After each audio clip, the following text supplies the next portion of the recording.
A ventilator is a machine that provides mechanical ventilation by moving breathable air into and out of the lungs, to deliver breaths to a patient who is physically unable to breathe, or breathing insufficiently. Ventilators are computerized microprocessor-controlled machines, but patients can also be ventilated with a simple, hand-operated bag valve mask. Ventilators are chiefly used in intensive care medicine, home care, and emergency medicine, as standalone units, and in anesthesiology, as a component of an anesthesia machine. Ventilators are sometimes called respirators, a term commonly used for them in the 1950s, particularly the bird respirator. However, contemporary hospital and medical terminology uses the word respirator to refer to a protective face mask contents. 1. Function. 1.1 Life-critical system.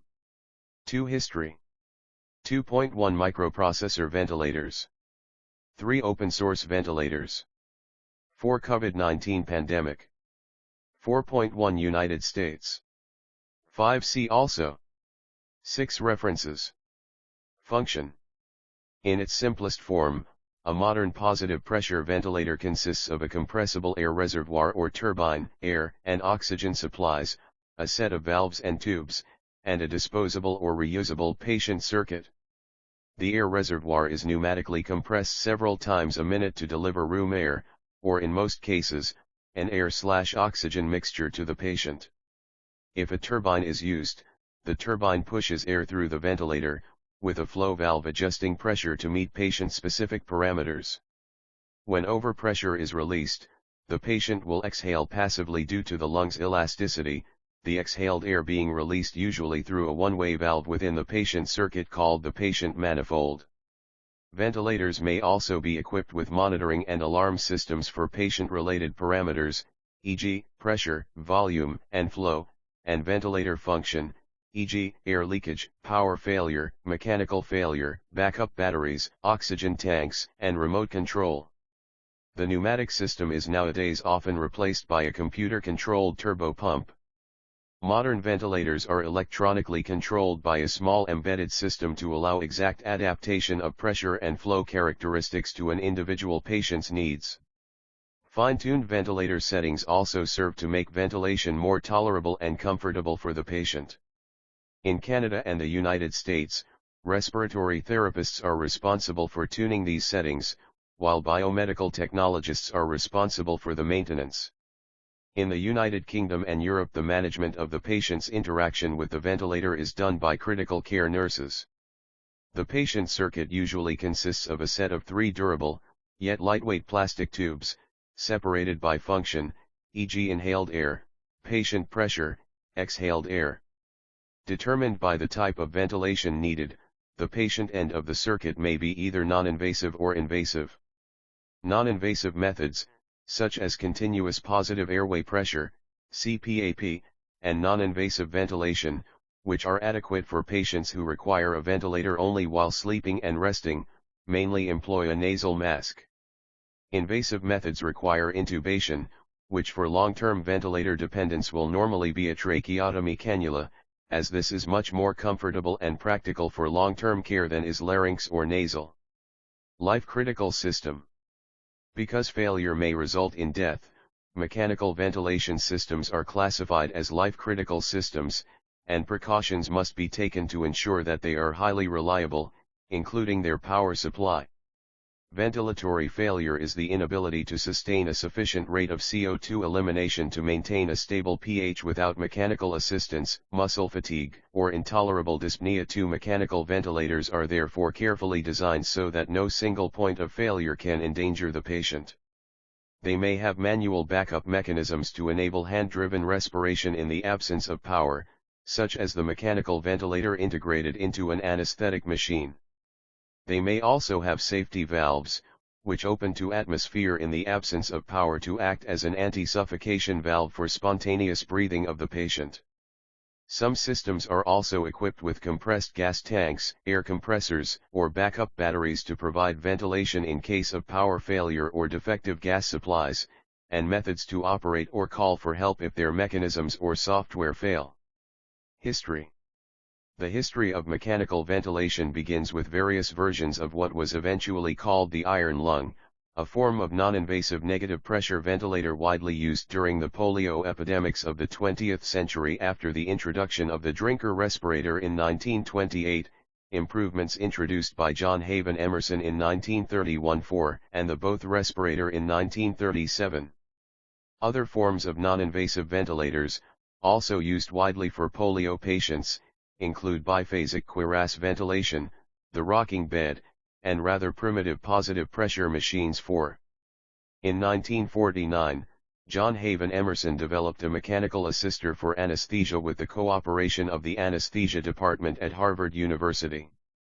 Mechanical ventilators began to be used increasingly in anesthesia and intensive care during the 1950s.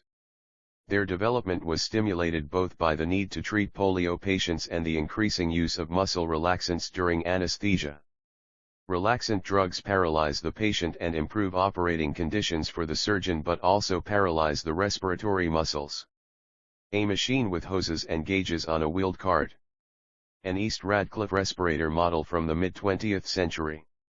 In the United Kingdom, the East Radcliffe and Beaver models were early examples.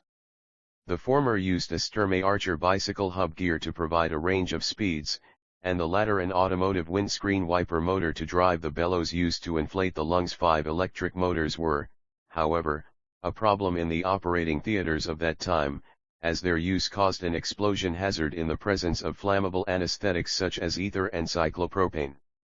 In 1952, Roger Manley of the Westminster Hospital, London, developed a ventilator which was entirely gas-driven and became the most popular model used in Europe.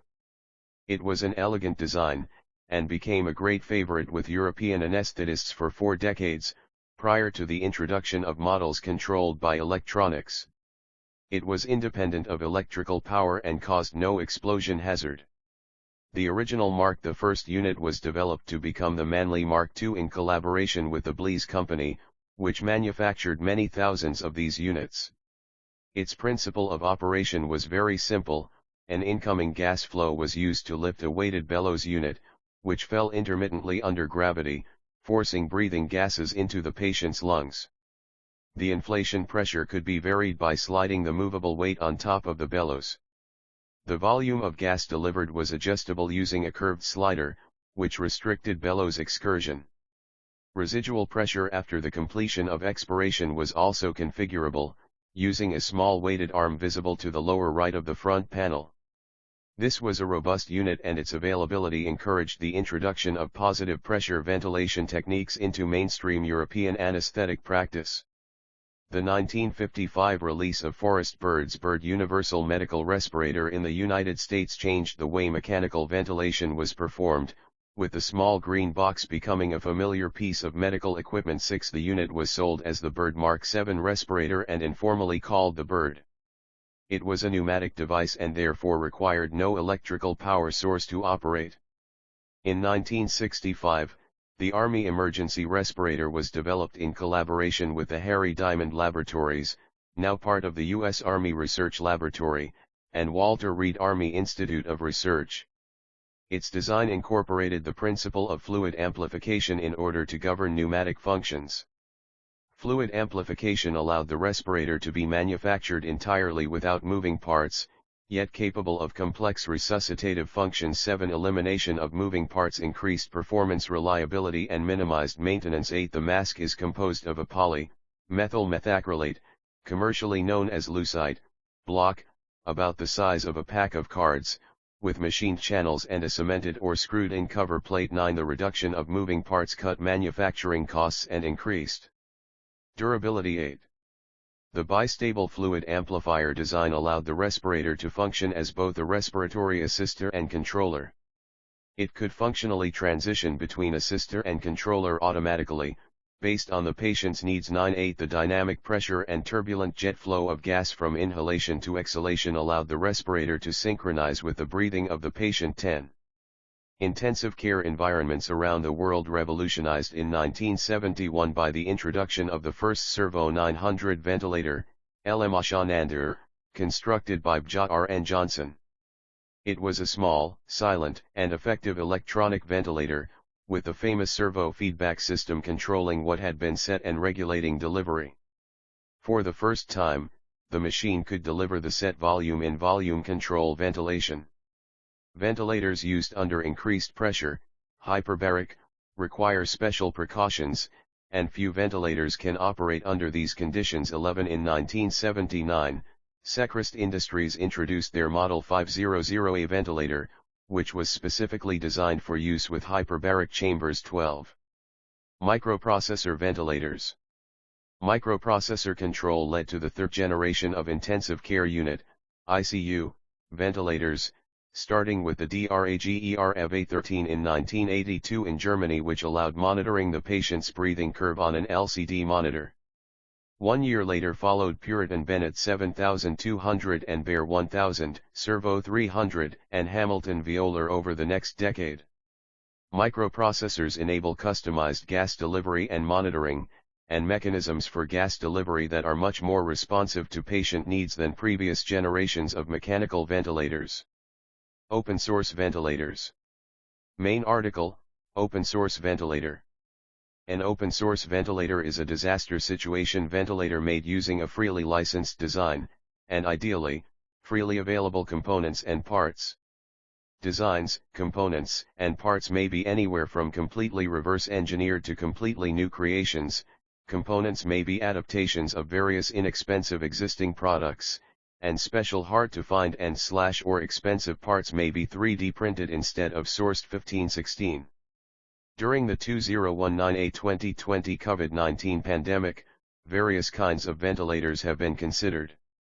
Deaths caused by COVID-19 have occurred when the most severely infected experience acute respiratory distress syndrome, a widespread inflammation in the lungs that impairs the lungs' ability to absorb oxygen and expel carbon dioxide. These patients require a capable ventilator to continue breathing. Among ventilators that might be brought into the COVID-19 fight, there have been many concerns.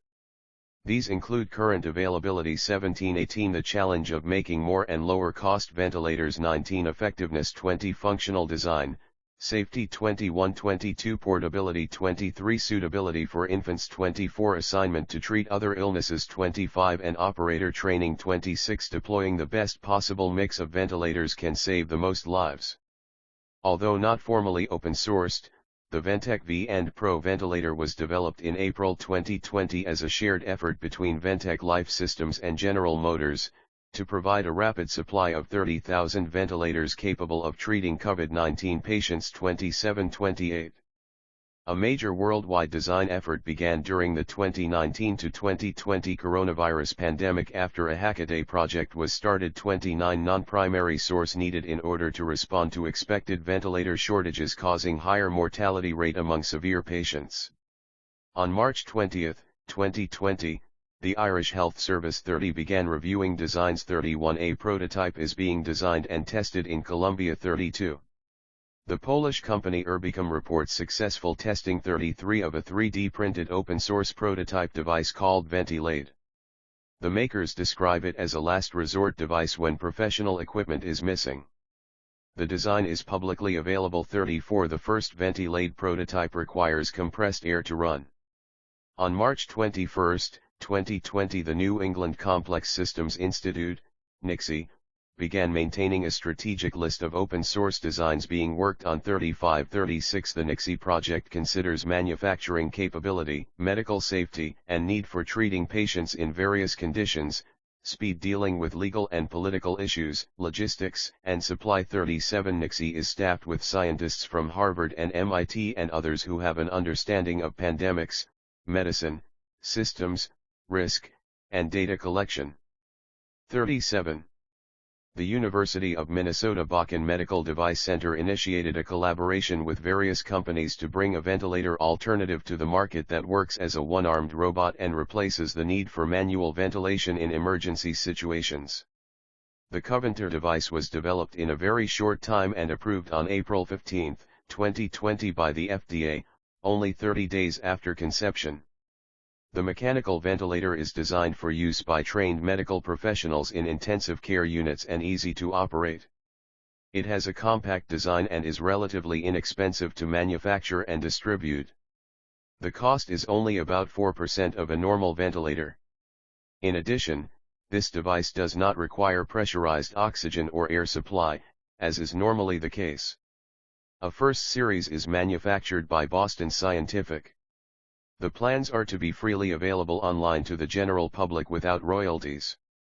COVID-19 pandemic. The COVID-19 pandemic has led to shortages of essential goods and services, from hand sanitizers to masks to beds to ventilators. Several countries have already experienced a shortage of ventilators. 54 governments, including many in Europe and Asia, imposed restrictions on medical supply exports in response to the coronavirus pandemic. 41. The number of ventilators varies by country. When data is often not available for ventilators specifically, estimates are sometimes made based on the number of intensive care unit beds available, which often contain ventilators. 42. United States. In 2006, President George W. Bush signed the Pandemic and All Hazards Preparedness Act, which created the Biomedical Advanced Research and Development Authority, BARDA, within the United States Department of Health and Human Services. In preparation for a possible epidemic of respiratory disease, the newly created office awarded a $6 million contract to Newport Medical Instruments, a small company in California, to make 40,000 ventilators for under $3,000 apiece. In 2011, Newport sent 3 prototypes to the Centers for Disease Control. In 2012, Covidien, a $12 billion-year medical device manufacturer, which manufactured more expensive competing ventilators, bought Newport for $100 million. Covidien delayed and in 2014 cancelled the contract. BARDA started over again with a new company, Philips, and in July 2019, the FDA approved the Philips ventilator, and the government ordered 10,000 ventilators for delivery in mid-2020. 43. On April 23, 2020, NASA reported building, in 37 days, a successful COVID-19 ventilator, named Vital, Ventilator Intervention Technology accessible locally.